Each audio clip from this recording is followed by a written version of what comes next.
The email came at 7:12 a.m. No subject line, just two attachments. One, a PDF, divorce settlement, final draft.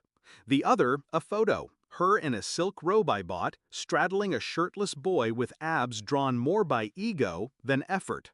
My wife, ex-wife apparently, smiling wide on the balcony of our vacation home. The caption under the photo read, "The house is mine now. Love." I didn't reply right away. I took another slow sip of coffee. Black, no sugar, still hot. I looked out at the skyline and listened to the silence in my apartment. Then I clicked reply, typed 6 words. "Are you sure about that?" and hit send. Then I blocked her email, and her number, and finally, I smiled.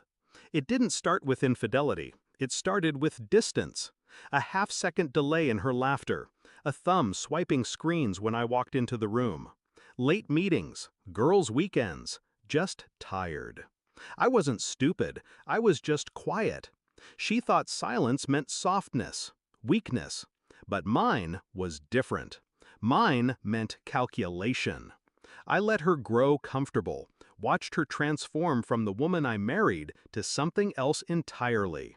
Sharper, colder, hungrier for status. Image mattered more than intimacy. She began to see me as a stepping stone she had already stepped over. She thought I wouldn't notice the shift. She thought I was asleep. I wasn't. I was documenting.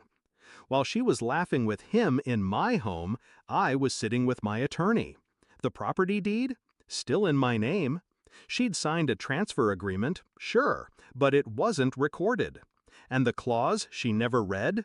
Revocable. Contingent on fidelity. Ironic. She never noticed me installing security cams at the vacation house. Never saw the remote login alerts I set. I watched her sneak him in. Watched him wearing my clothes, drinking my wine, fucking her in my bed. The bed her prenup said she had no rights to if adultery was proven. I downloaded the footage, dated, time-stamped, clear. I burned it to a USB the size of her conscience. Then I waited. 3 days later, she tried to access the house's security system and got locked out. She called the property manager. He called me. She panicked. She sent messages, emails, voicemails, all blocked. She sent a courier with a letter. I shredded it without opening. Then the lawyer calls started. Her new husband, barely legal enough to rent a car, left her once he realized the beach house came with eviction papers, and cameras, and a non-disclosure clause. She was alone, publicly humiliated, and broke, because she hadn't read the fine print of our joint accounts. She assumed I'd leave her everything. Instead, I froze them all. She showed up at my office without an appointment. Reception told her I wasn't in. I watched her from the security feed as she argued, desperate.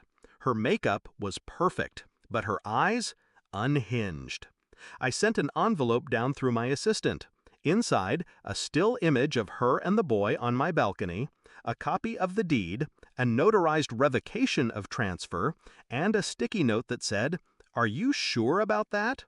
She opened it in the lobby. She froze. She looked up into the security camera, and for the first time in a year, she realized I'd been watching all along. Then she left, quietly, head down, like a thief who just realized the house she broke into was wired to implode. Some betrayals deserve blood, but I've learned that silence cuts deeper. I didn't raise my voice, didn't scream, didn't even curse her name. I simply removed her. From the house, from my assets, from my memory. Now when I visit the vacation home, the air feels cleaner, colder, but honest. I still keep the camera feed, not for safety, but as a reminder that sometimes the best revenge is knowing they thought you were blind and watching them walk into the fire you built just for them.